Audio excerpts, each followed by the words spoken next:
Okie dokie, we are live. Woohoo!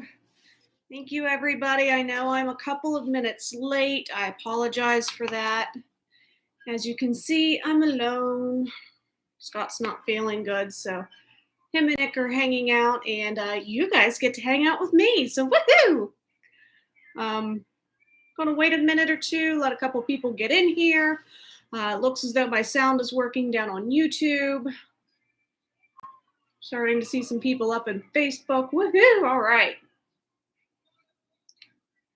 Hi, Kim. How are you this evening? We definitely need to get together at some point. So have to remind me when I'm not doing these live streams, because if I don't write down a note, then by the end of the live stream, my brain is mush and I don't remember anything. Ask Chris Grimes if he happens to be in here yet, because I totally forgot about getting a hold of him. And oops, thank God he got a hold of me because he knows how I am. All right, so it looks like we're starting to get a couple of people in here. This is good. Got some interesting things to talk about. I apologize again. I didn't have an opportunity to really give a good description on either of my videos. I kind of just threw it up real quick because I'm running behind. And here's to hoping that my voice holds out this evening. So the first thing that I want to talk about, we're going to talk about a couple different things. I want to talk about Disney news because there's a lot of stuff happening over at Walt Disney World. I also want to talk about a state. See, Chris, I knew. You know me too well. Also want to talk about our state of the week. We're going to kind of keep that going in our live streams and kind of see how people think about that. And then we're getting into Universal. I have the beautiful Hogwarts Castle up behind me, so super excited about that. We're going to talk about our trip that we're doing with others in March. I do still have some spots left, and so I really wanted to get into the nitty gritty on that, what we are going to be doing, and how you guys can join us on that trip. So we've got a lot to cover tonight. Hopefully my voice holds out long enough. Hi, Deb. Thanks for joining us up there on Facebook. I appreciate it. And looks like we got a few people on our YouTube as well. So definitely drop in a hello in there. Let me know where you're from, because that's always fun. We get some really unique viewers and stuff off of the YouTube live streams. So again, you're going to see my eyes kind of bouncing back and forth quite a bit, trying to read comments and stuff. So I do apologize if there is any lulls this evening as I'm trying to read something. Generally, I'm able to tag team with Scott pretty well, and he kind of takes up the slack when I need a break. So we're going to see what we can do and have a lot of fun doing it. So first up, Disney news. So Bob Iger actually just announced, I believe it was yesterday, they were reporting it today, that Disney employees that have been working remotely have been ordered to be coming into the office at least 4 days a week by March 1st. So that is... he said that basically collaboration is key for making things with the Disney Imagineering Company, and those collabs are essential, and they really need to be person to person, not by a screen. So I kind of agree with them on that. As far as the collaboration and everything, it is a lot easier to do face to face, but YouTube volume is good. Good to hear. Thank you, Deb. But from a standpoint of working from home, I would be pretty disappointed in not being able to do that anymore. So I feel for the cast members. Hopefully they can get their ducks in a row and be able to make that transition easily for them. Also, for those of you that follow Walt Disney World News, they did announce that there is a weekday magic ticket that is returning on January 10th. I want to caution all of you, that is a Florida resident rate ticket. That is not for everybody. So you have to be a Florida resident in order to purchase that ticket. I did have somebody reach out to me asking about it, and they're from Ohio, so it's not going to work. You got to read the fine print on that, which is unfortunate, but I can see them wanting to get in their locals and stuff again, and that's a good way to entice them to do that. Um, and then Epcot's Festival of the Arts, the shortest festival that Epcot puts off. That is actually starting this Friday, January 13th. Friday the 13th, that's kind of fun and scary at the same time, isn't it? So Friday the 13th, the Festival of the Arts is opening, and it is only going to be going through February 20th. So it's only going to be running for about 5 weeks.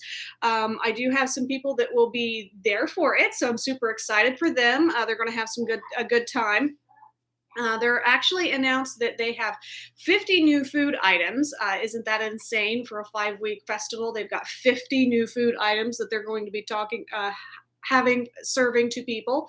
And there's going to be 2 new food booths. The food booths, the first one is going to be Modern, which is near the Test Track area. And then the other one is going to be let me make sure I get this right. Figment's Inspiration Station, which is at the Odyssey. So I thought that was a really cute name. And so as I was looking at the different foods and stuff, I was like, okay, I want to talk about the Figment Inspiration Station because that's got to be a really cool option right there. A lot of like fantastical foods, you know? So the first thing that they have is a Figment fruit pizza. So this is basically watermelon, compressed cantaloupe, berries, and berry balsamic. So in my head, that kind of reminds me a little bit of the frushi that they serve at the Japan Pavilion during the, what festival is that? The one right after Festival of the Arts. It'll come to me in a minute. I apologize. Again, I'm used to having my second brain over here to kind of help me with that. Maybe he'll pop it in the chat for me. So that kind of is what I'm thinking it's going to be. And if that's the case, then it's going to be really popular and it's going to be really good. Now, another thing that they have is a Popped Art. So basically a Pop-Tart, which is a sugar cookie with blueberry filling. Nothing too special about that. And then they have a rainbow cake with freeze-dried Skittles, which, again, I'm kind of like, all right, Skittles is awesome, but I don't understand why they are freeze-drying them. And then the big kicker, and the reason why this booth is going to be so incredibly popular, is they are bringing back the Figment popcorn bucket.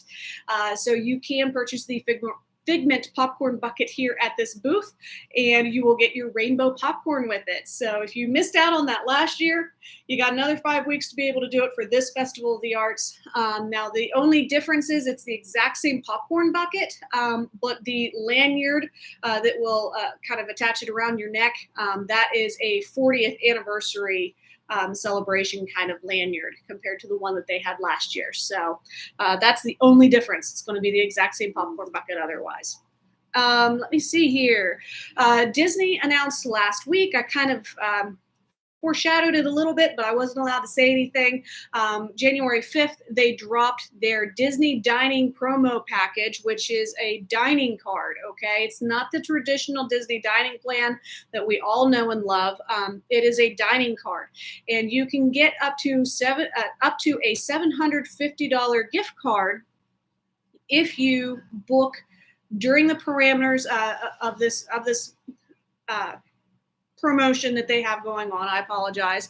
And it's only valid for arrival dates from June 25th through September 14th. You also have to book a minimum 4-night package, and you have to have a minimum 4-day base ticket in order for you to become eligible for this promotion. So that's the first part of this, okay? I'm going to tell you right now, I'm not a huge fan of it. If we can get you a really good rate on your hotel with a Disney Visa card that works within your travel dates, or another option, I think this might be a better fit because there's a lot of stipulations and you really don't get a whole lot. So what I mean by that is they only have from July 1st to July 10th, and then from August 1st to September 14th, okay? So, hey, everyone, sorry I'm under the weather today. Great to see everyone on here tonight. Thanks for joining us, Scott, from the bedroom. I appreciate that. So feel better, and Nikki, behave for your dad. please. Um, poor guy has no voice, so even if he tried to come on here, he wouldn't be of much help to me, unfortunately. So the arrivals from July 1st through July 10th, and then August 1st through September 14th. I apologize. I have to keep looking at my notes because I don't want to tell you the wrong thing. A value resort, you can get $50 a night.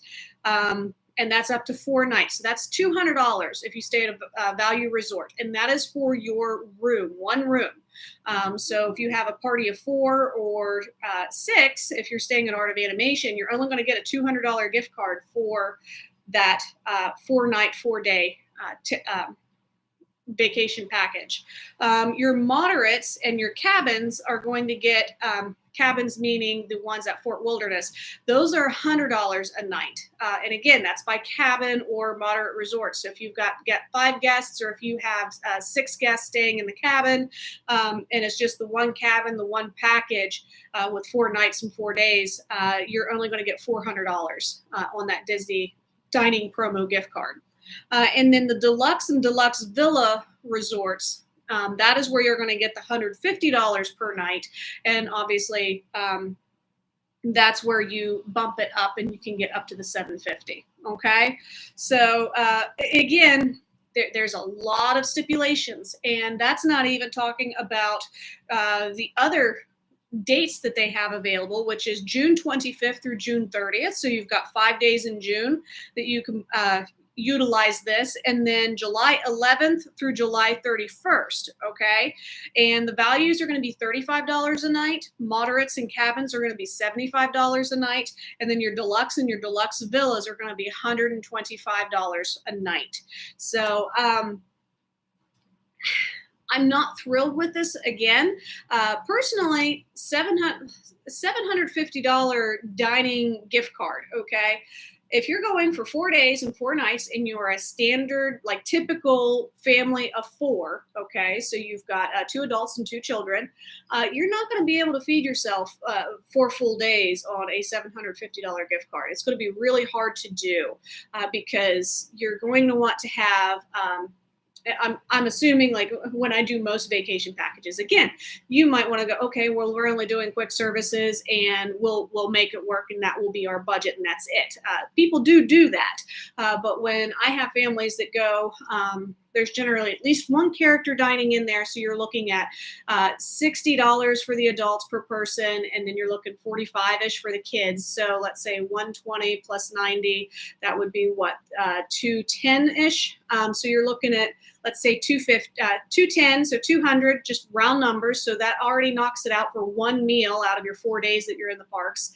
And then you keep on going, and before you know it, you spend it and you're not even halfway through your vacation. So it's not the best deal out there. I think that you would probably be better off, like I said before, seeing what the options would be for a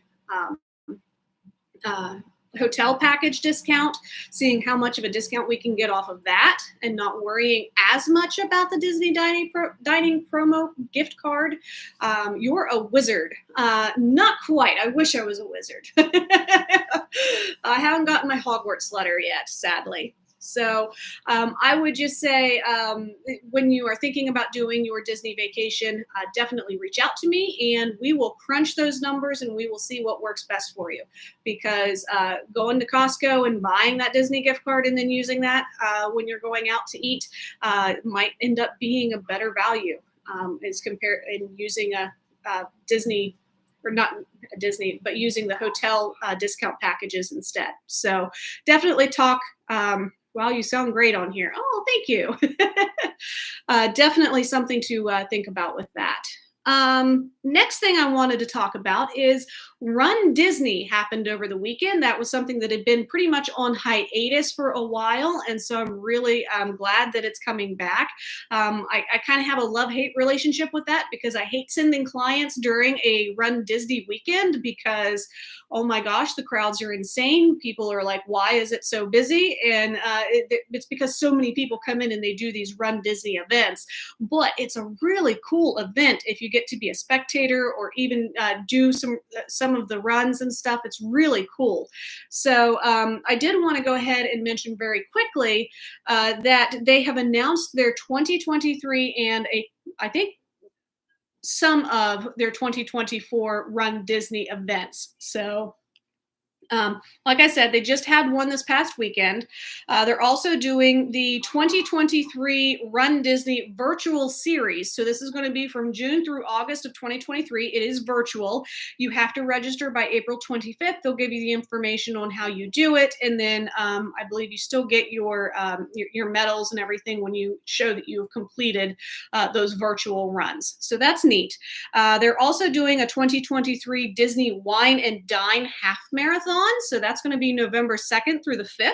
I think that's pretty cool right there in the middle of the Food and Wine Festival. They're also doing a 2024 Walt Disney World Marathon weekend, which is going to be January 3rd through January 7th. Okay, so that they've already scheduled their January one for next year. They're also doing 2024 Disneyland out on the West Coast. I wish I could. I have a bad head cold. Oh, you two are too funny over there. So now the Disneyland Half Marathon is going to be from January 11th through January 14th of 2024. What is really exciting about this is they have not had a Run Disney event over at Disneyland since before the pandemic. So this will be the first one in almost 5 years. So definitely very excited that they are finally bringing that back out at Disneyland. And then also the 2024 Disney Princess Half Marathon is going to be February 22nd through February 25th. So that's going to be another weekend that you might want to avoid if you're thinking about going, because February, generally, everybody's like, oh, that'll be a good time to go because the crowds won't be as bad. That's going to be a very crowded weekend. Just giving you a heads up right now. 2024 Run Disney Springtime Surprise. I like the name of that one. I think it's cute. That is going to be April 18th through the 21st of 2024. So they have everything through the late spring of 2024 that we can work around. So if you guys are thinking about doing a Disney vacation, you want to get those deposits in so you can start making payments. We've got a good idea. Obviously, I don't have their vacation packages yet. I can call in and I can get a hotel reservation done. We'll switch it over to a vacation package once it becomes available between June and August. That's a whole other thing. But if that's something that you're thinking about doing, we can get that done. Okay. And we know which weekends to avoid because of Run Disney, unless you want to do Run Disney, and then that opens up a whole other can of worms. And I've never sent anybody to it before. So let's get going. I think that'd be fun. All right. I've already been talking for 20 minutes. That's scary. I just go and go and go and go. All right. So the state of the week. I was kind of trying to figure out what I wanted to do for our state of the week and talking about where to go. And I was like, you know what? I want to look it up and I want to see what the number one most visited state in the country is. And you know which one it is? It's Florida. I feel like I talk about Florida an awful lot. Hi, Danielle. Thanks for joining us up there on Facebook. I talk about Florida a lot. So I'm going to hold off. I'm not doing that. I want to do that one when Scott is well and he can put his 2 cents in. So I went with the number 2 most visited state in the country. And you know which one that one would be? That would be New York. So I thought that was really cool. And it kind of makes sense because you've got New York City, Manhattan. It makes sense that would be one of the most visited states in our country because of New York City. But there's way more to do than just New York City if you are not a city person or a city fan. And we've done quite a few things. So one of the first things, obviously, we'll get it out of the way because that's the first thing anybody thinks of when they think of New York is New York City, Manhattan. What can you do there? And the answer is, what can't you do there? You can go to Central Park. Right inside of Central Park, they have this Central Park Zoo. Let me look at my notes.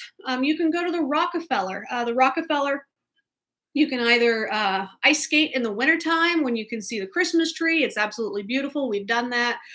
Not the ice skating part. We've seen the Christmas tree and watched people skate because, no, I'm not busting my butt in front of all those people. You've also got Top of the Rock, where you can go up at the top of the Rockefeller and look out over the entire city. It's absolutely beautiful. You can go to Times Square.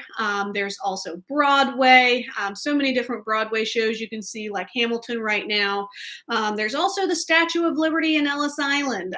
Anybody that has history in their family where they actually know when their parents immigrated over, and if they know they came through Ellis Island, that's a really cool thing that you can go and you can look at and go, okay, my great grandparents, my great great grandparents came through here. It's a neat thing to be able to share with your kids, and kind of get them interested in history because somebody that is in your family did it. Okay, so I really like that. There's also the Museum of Natural History. So if anybody has seen, oh, Scott was just watching the animated version with Nick.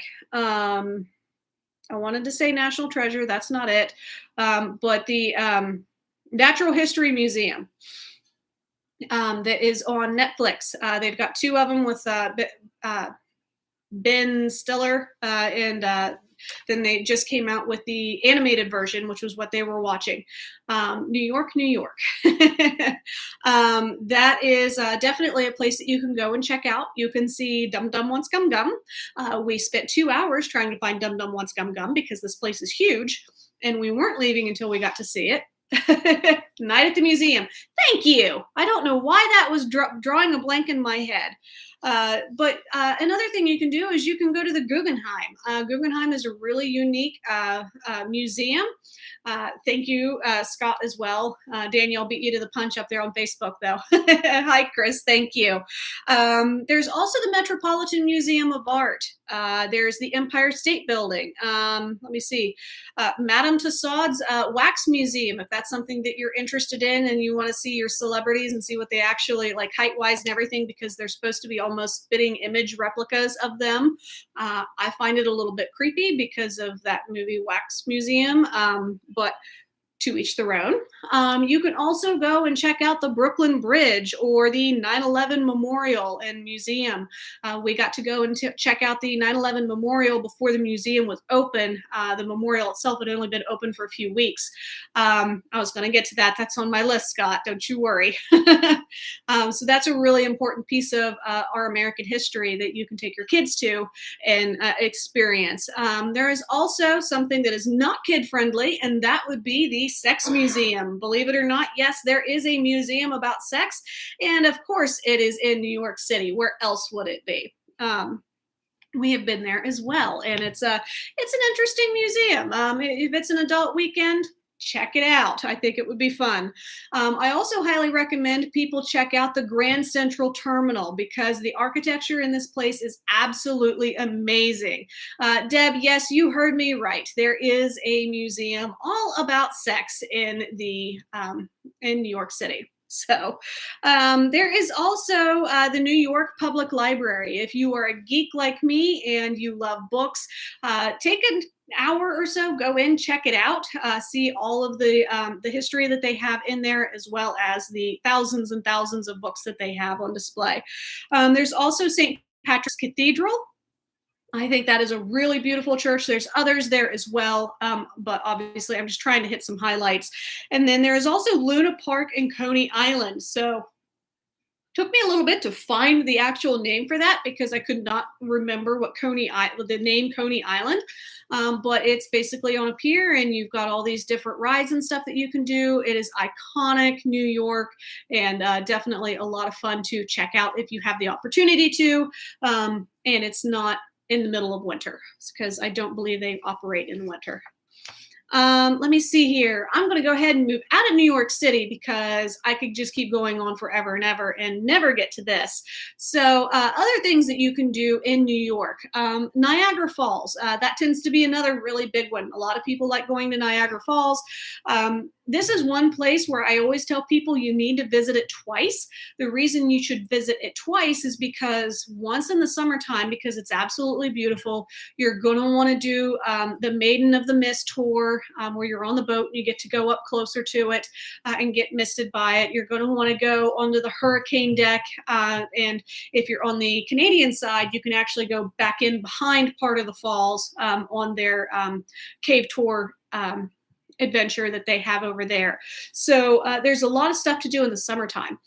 However, I also think that if you are anywhere close or have the opportunity, you need to go in the winter time as well, because seeing this giant powerhouse of waterfalls, which are just absolutely incredible, frozen over, it is a sight to see. Plus, they get a lot of snow. I mean, they got what, like 7 feet of snow or something 2 months ago, 3 months ago, and they got more, and they've gotten more.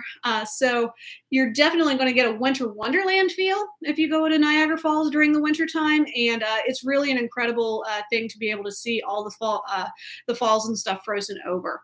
So I will say, a lot of people, I'm going to recommend, if you have your passport, go ahead and hop over to the Canadian side. The Sheraton on the Canadian side is my absolute favorite hotel for the Niagara area, because you can actually get those Niagara Falls views right from your hotel room. And I think that's an absolutely amazing thing. So definitely have those. Now, New York is also really, really well known for all of their nature, which is surprising because they have one of the biggest and densest cities in our country. And then they have this huge influx of all of these natural wonders. Like, for instance, the Finger Lakes. The Finger Lakes are really well known for boating in the summertime. You can also go hiking. There's the Heritage Village of Southern Finger Lakes. That's a living museum that you can go to. They have something similar outside of Gatlinburg and a few other places, but this is another one that you can go to. Mountain coasters over in the Finger Lakes. That's something else you can do. And I found out today you can actually take a hot air balloon over Letchworth State Park if you are in the Finger Lakes region. So I thought that was really cool and interesting. There's also Lake Placid, which I know when I saw that, I was like, oh my gosh, the movie Lake Placid. And it's not that movie. It's not the same thing. But it's what I always think of every time I see it. Now, it's best known for their world-class alpine skiing, and it's so amazing and popular that it actually, Lake Placid has hosted two Winter Olympic Games, one in 1932 and the other one in 1980. So if you are really big into winter sports, Lake Placid might be a really great place for you to go and check out. Let me see here. The Adirondacks are another really great natural wonder that they have in New York. Best known for hiking and canoeing. Adirondack chairs. I mean, you kind of get my drift. The highest peak here is Mount Marcy at 5,345 feet. That is really tall, but obviously not Canadian Rockies or anything like that tall. But for us, yes, that is a really, really tall peak. And then there's Watkins Glen. If you are really into waterfalls, which I love going and checking out waterfalls, that's on my list of places to visit. The Catskills are another great option. And then if you're kind of wanting to get back into more like something that is like people history, things like that, go check out Cooperstown. Cooperstown is something that not a lot of people really talk about. Cooperstown is home to the Major League Baseball Hall of Fame. I know that is on Christopher's list of places that he wants to visit. Hi, Becky. Thanks for joining us up there on Facebook. I appreciate it. And then it is also home of the Glimmer Glass Festival. I have a friend of mine whose name is also Chris. He worked there for a while, and he had a lot of fun doing the Glimmer Glass Festival event. That is basically an international opera singing event that takes place in the summertime up there in Cooperstown, New York. And then Scott wanted to remind me to remind you guys that Watkins Glen is also the home of one of the NASCAR tracks. So if you are into racing, Watkins Glen is a really great option for that. Okay, so I think I've kind of covered it a little bit for you guys. There is a ton for you to be able to do in New York. It's not just New York City. It's not just along the lake or Niagara Falls. Don't get me wrong, there's a lot of fun things that you can do, but there's other stuff. It's not just Niagara Falls, New York City, or bordering Pennsylvania. So definitely check it out. It's actually a pretty big state, so lots of fun things, and I can help you get a driving trip put together, or if you want to fly up and check something out, we can definitely do that for you. Okay.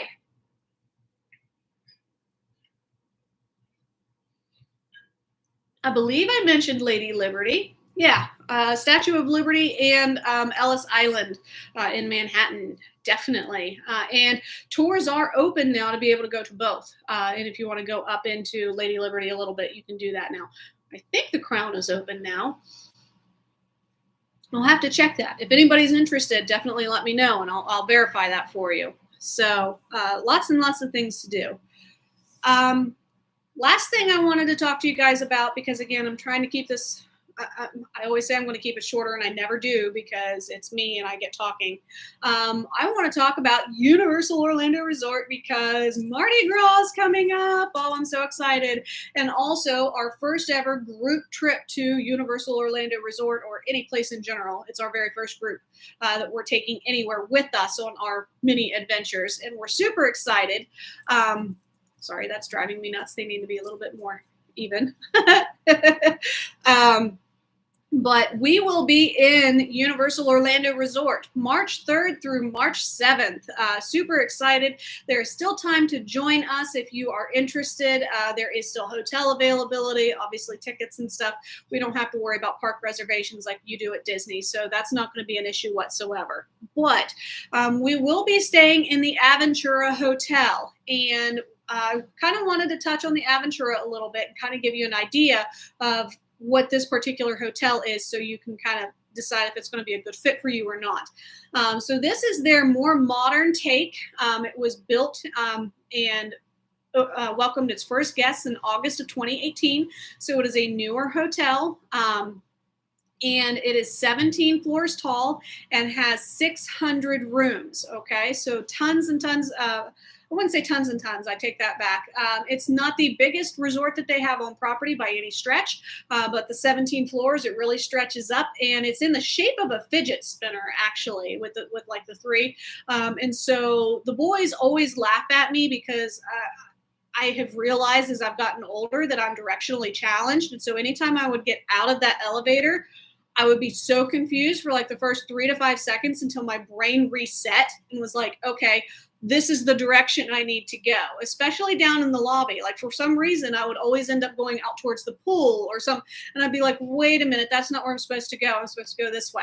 And they thought it was really funny that I could not figure that out. So hopefully you don't have the issues I do, but it's a really interesting hotel because of that. Now, let me see. They also have the rooftop bar, and I have to say this is probably my favorite feature out of any Universal Orlando Resort hotel is this rooftop bar. And the reason why I like it so much is, first off, it's a bar, but secondly, you can actually watch fireworks from basically, like, you get a 360 view all the way around of all of Orlando, and you can actually see the Contemporary building, Contemporary Resort. You can see the ball over in Epcot, and you can see fireworks shooting off. Obviously, love the rooftop bar, exactly. Obviously, you're not going to be able to hear music or even hear the booming or anything like that, and they're going to seem small because they're way out there, but you can watch fireworks. Good place to mention your video on these hotels. Yes, Deb, thank you for reminding me of that. I do have a full Aventura Hotel video up on our channel. If I remember to after the video, I will link it into descriptions on both of these, Facebook and YouTube. If you are interested, definitely check it out because that is actually a very inclusive video that gives you a very good rundown of what the family kid suite looks like, rooftop bar, the urban pantry, which is their food court area. It's an elevated food court. I'll get into that in a minute, as well as their pool area, et cetera, et cetera. So thank you, Deb, for reminding me to tell everybody about that. I've got to get better about that. So Now, the Urban Pantry, like I just mentioned, that is their food court area. That is on their first floor, right where their check-in lobby is and stuff. It's back in behind. And this is really kind of where they've set themselves apart a little bit because I consider it an elevated food experience. You can get sushi.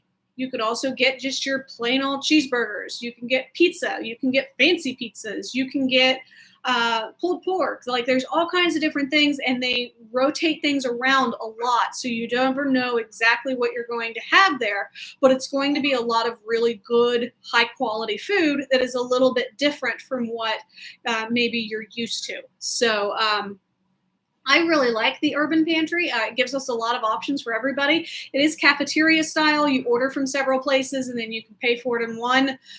So I kind of like that too because you get to kind of just choose a little bit of everything and everybody gets what they want instead of sitting down at an Italian restaurant and people in one of your parties like, I don't want spaghetti. So definitely gives you some options. Let me see here. Another reason why we really like Aventura and why we're going back is because it is literally steps away from Sapphire Falls. Aventura, in this sense, is superior to Cabana Bay because you can take the few steps over into Sapphire Falls, walk down a staircase, and get onto the water taxi and take the water taxi right on into City Walk. And I'm a water taxi snob. I absolutely love the water taxi. That is probably my only big complaint that I have about Cabana Bay is the fact that you have to take buses in order to get back and forth. So I really like that you have that opportunity with Aventura. And let me see here. The other thing is you are literally steps away from the entrance of Volcano Bay. So the easiest way for me to tell you how to do that, sorry, I need to stop messing with these. That's bugging me. Easiest way for you to get back and forth if you're going to Volcano Bay during our trip is you literally walk out where the pool area is and you go out that back gate right by the pool. And right there is the security for Volcano Bay, and you walk right on in. It's super, super simple. It might actually be just a little bit simpler than Cabana Bay, which has a separate entrance, because if you're staying in the exterior rooms, then you have to walk all the way through the resort in order to get back there. Whereas Aventura, basically, you're just in this big building straight up. And so it's really simple and easy and much less steps to be able to get over to Volcano Bay. So lots and lots of fun. I really like it. Let me see here. I think that's pretty much everything. No, I forgot something. I forgot. Another thing that people really, really like about Aventura Hotel is the fact that they have all of this tech. Okay. And what I mean by tech is when you check into your room and you get in there, you are going to have a tablet. Okay. That tablet is going to run your TV. It's going to run your fans, pretty much everything in that room. The only thing it doesn't do is the manual blinds up and down because you shut them manually, side by side. But everything is controlled by that tablet. So it's very tech friendly. You can also do any service requests right from that tablet. If you need to order anything, you can do it from right there. The kicker is if you order something, say you need more towels or you order a pizza or something, they will actually relay the robot up to your room with the item that you have requested. So that, yes, they do have a robot. They actually have a couple, but all their names are Relay. And he will come up and he will deliver stuff to your room for you. And that is just like a step above. I'm just like, oh my gosh, it's a robot. So funny story. That robot, Noah was convinced that it wasn't a real robot, that there was somebody inside of it picking on him, because he swore every time he would turn around in that hotel lobby or we were up on our floor, he'd like come out of the room and the robot would be there. And it was purely coincidence. It wasn't like it was actually following him, but he was convinced that somebody was in that thing and it was messing with him because of that. Because he's like, there's no way this robot is seriously always right behind me when I'm like, oh, something's staring at me. Oh my God, it's a robot. So that's a fun part of the Aventura Hotel. Okay. Now getting into the parks. Obviously, Aventura is a really great hotel. It's a very reasonably priced hotel, especially for what it is and where it is and location and everything. So that's really, really great, and that's cost effective. Tickets. Tickets are what they are. They're never going to be cost effective for any of the theme parks in Central Orlando.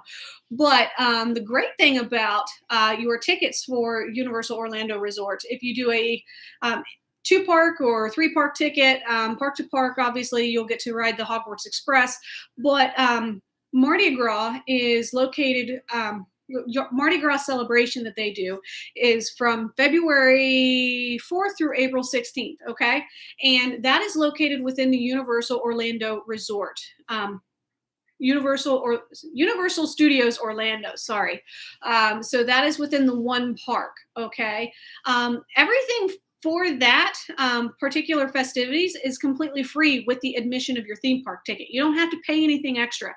So when you go in, you're going to have these amazing food booths. Oh my gosh, there was so much food there. As you can probably tell, Scott and I are foodies. We really enjoy trying different things and trying to recreate them at home. This is a great place for us to be able to go because you get some spice and some life, and it's great, and we love it. Popular foods, grilled pineapple skewers. Doesn't that sound delicious? You can also get shrimp jambalaya. There's also gumbo. You can do gator bites. Mardi Gras celebration is complete if you don't have at least 3 or 4 types of king cake. I can't have any of them because they have cinnamon in it, but it's nice that it's there. There's crawfish boil. There is beignets, po' boys, muffaletta sandwiches. So many different options for you to be able to try. And the current or the 2023 theme is Carnival of Celebration. So they really do a good job of bringing these different flavors from these different countries that celebrate Mardi Gras. Yummy, I know, right? They do these different food booths and they spread them out within the park, and you can go and you can try all these different foods, and they are really great about doing things that are vegetarian dishes or pescatarian dishes if you have wheat allergies or celiacs, things like that. It's one of the best places I have found for allergy friendly foods, and a lot of times these booths are set up so that it's like, okay, this entire booth has like a no contamination because they don't do anything else other than this and this and this. Okay, so it's a really great opportunity if you have food allergies to be able to come out and enjoy something that maybe you wouldn't necessarily get to try because of the way they have this set up with the different little food booths all over. And you'll actually see them. I don't know if they'll have the arepas or not, but you'll see them like grilling the cornmeal tortillas and things like that before they put the food in. And it's amazing. And yes, Scott, I am getting hungry. So and speaking of food, one thing that they have brought in this year that I am super excited about, and we will be doing, we've already talked to a few people and they are on board, is we are going to do the Mardi Gras Float and Dine experience. For those of you who maybe have never been before, Mardi Gras at Universal Orlando Resort, they do a parade with floats every single, well, I shouldn't say every single night, but almost every single night they will have a parade come through, sometimes twice a night. And on this parade they have all of these fantastic Mardi Gras floats, and guests that have been able to get their name on the list are actually up on top of these floats, and they are throwing out the beads, and it's such a neat thing. But the problem is, it was really hard to be able to get yourself on that list because you would have to log in and get yourself on it, and it would fill up really quickly, and there was always issues with it and such. And so Universal decided that they wanted to be able to guarantee that certain people would be able to get onto it. And so they are doing the Mardi Gras Float and Dine. So if you purchase a dining package, which I believe starts at $65 a person. And then you have one of 4 different restaurants that you can choose from, Finnegan's, Lombard's, Cowfish, or the NBC Grill and Bar. One of those 4 is ones that you would choose. And at the end of your meal, which is a three-course meal, kind of It's kind of prefixed, but you get to order an appetizer, an entree, and then a dessert and a non-alcoholic beverage off of what is on their menu. So you have a lot of options, but you are locked into appetizer, entree, dessert, non-alcoholic beverage. Obviously, if you want to pay for an alcoholic beverage separately, you can do that. But with this, once you're done with your meal, you get a guaranteed ticket to be able to go and get onto a Mardi Gras float and be able to throw beads. And I think that is absolutely amazing. I'm going to be spending that anyway, especially at some of these restaurants. So I don't think it's a problem. Personally, I don't think it's a terrible price, and be able to not stress over trying to get onto a list in order to maybe or maybe not be able to throw beads that night. I think it's absolutely phenomenal, and I cannot wait to do it. I think it's going to be so much fun. Now, the only caveat to this is children under the age of 18 have to be with a parent or legal guardian, and also they have to be at least 48 inches tall or taller. So Nick is at that 47, 46 and a half, 47 inches. So I'm hoping that he's going to grow that extra inch because I think he's going to have a lot of fun with it.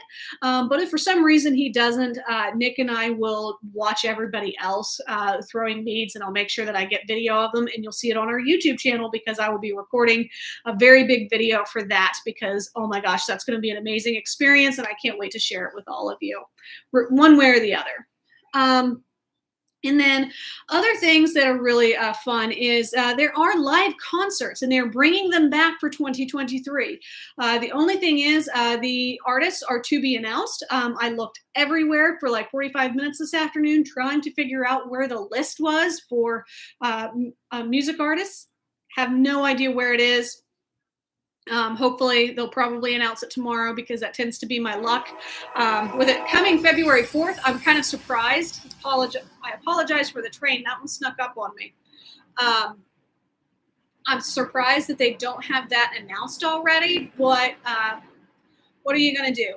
As soon as that is announced, I'm kind of looking forward to seeing who it is that's going to be there for our weekend. Like I said, we're going to be flying in on Friday evening. We're going to spend Saturday, Sunday, Monday at the parks, and then a little bit of Tuesday as well, either at the parks or in City Walk or soaking up will last a little bit of fun. So definitely want to come with us. Check that out. We have a lot of fun when we go. Obviously, going to the Hogwarts Castle, I can't guarantee you I'm going to ride it with you, but I will definitely go through the queue with you because it's my favorite queue. The ride itself tends to make me a little bit sick and nauseous, so depends on how I'm feeling that day. There is also the one and only amazing Velocicoaster roller coaster. That one is so much fun. Scott will ride that one with you. I would have to be very drunk at this point for me to ride that one because that is way above my comfort level. However, I would be more than happy to go with you to ride Revenge of the Mummy. That one is back up in operation. It says it's still in technical rehearsal, but they've been running it like regular park hours, so I'm not quite sure what's going on with that. The only thing with it is I think with them doing the technical rehearsals, they don't have the express line open. Maybe that's why they still have it going that way. I have no idea. But regardless, I would still do that with you. I would also be more than happy to go ride Gringotts with you as well. Definitely have to go and get a hot butter beer with everybody. Cannot wait for everybody to try out all the different kinds of butter beer because yum, those are so good. And just having fun. There's tons of things to do. It sounds silly, but one of my absolute favorite things when we go to Universal, Islands of Adventure, High in the Sky, Seuss Trolley. I love it. It's not very fast moving. It just goes around over top of everything. It gives you a really beautiful view of stuff. I have so much fun. Fast and Furious, if you make me, I guess I'll ride it. But that one makes me so nauseous. That one is mostly a screen ride. So that one and Jimmy Fallon, if you guys really want me to ride it with you, I will. Otherwise, I'll probably make my kids or something go with you instead because the screen rides tend to get me a little bit nauseous. But if you guys are going to go with us, I will do it. How is that?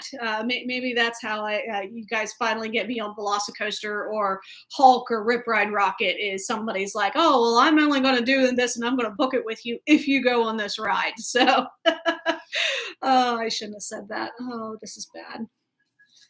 Scott, that's not you because you're already booked and you're going with me, so you're not allowed to do it. JT, you neither. So gotta put that out there right now. But it's going to be a lot of fun. I am really looking forward to having people go with us. It is one of our favorite places to be able to go and unwind and just have a good time.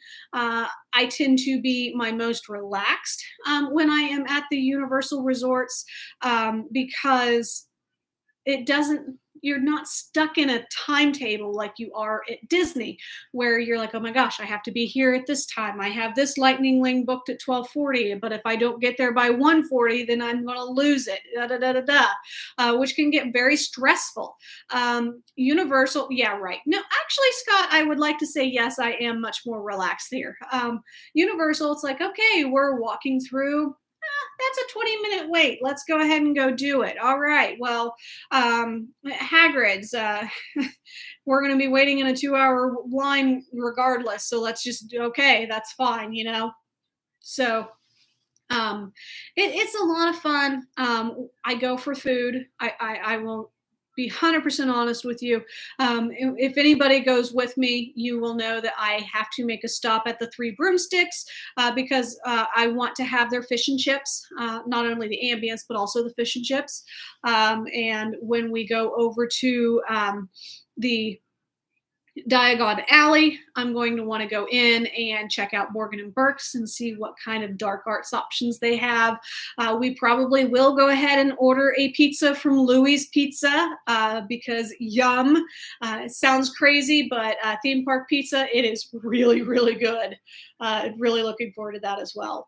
And then, of course, you cannot go to Universal without riding E.T.'s Adventure. I mean, come on. That is such a fun ride. A little quirky. It definitely has some age to it, but it is so much fun. So I'm really looking forward to being able to do that with some people too. And just overall have a good time. So we've got some people that have never been. We have some people that haven't been in years. So it's going to be very different for them. And then I have one that has been somewhat recently, but didn't get to do anything because her family really wasn't into it, and they end up leaving early. So I'm really looking forward to showing her what Universal really has to offer. And so I'm looking forward to it, all the little nooks and crannies and fun things that we can do. So with all that being said, if you guys are interested in doing this trip, please reach out to me as soon as possible. My email is Megan, MEGAN, at plumcrazyadventures.com. You can also give me a call, but leave me a message if for some reason you don't get through to me. It's 724-617-2722. And then also you can reach out to me by Facebook Messenger, Instagram Messenger, however else, YouTube. You can leave a comment here and I'll find a way of getting a hold of you as well. Definitely would love for you guys to come and join us. Again, our dates are March 3rd through March 7th. Is when we will be there. If you can't be there the whole time, you just want to do a Friday to Sunday, do like a day and a half in the parks, that's fine. Definitely. Just let me know, and we'll make sure that we get you the best package price possible, and we'll maximize your time so that you get to have a really great time. You're going to be tired, but it's going to be fun. Definitely. So definitely reach out to us. And then also, if you haven't done so already, if you can go up there, hit that like button on Facebook, and also the follow on Instagram. Also for YouTube, if you later Miss Grinch. I like my Grinch shirt. You can't read what the bottom says. The bottom, and you can't see it at all on YouTube, but it says my resting Grinch face. I love this shirt. Anyway, go over to YouTube, hit that subscribe button, hit that bell notification button so that you know when I upload new videos. I have one ready to go that is about our time at the Wilderness Lodge and kind of seeing some of the walls down in Epcot. So that was a really fun video for me to put together for you guys. That'll be out in a couple of days. I've also got a video for Jimmy Buffett's Margaritaville that'll be coming out shortly, and I might have one for Cabana Bay. I haven't had a chance to go through and figure out exactly what I can do with the footage that I have. So lots of really great content coming up. You're not going to want to miss it. So definitely go ahead and hit that subscribe button and that bell notification button. And with all that being said, guys, are you ready for your next Plum Crazy adventure? Because I'm ready to get you there, and I'm ready to get you on our first Plum Crazy posse. So, oh my gosh, love it. Talk to you soon, guys. Bye-bye.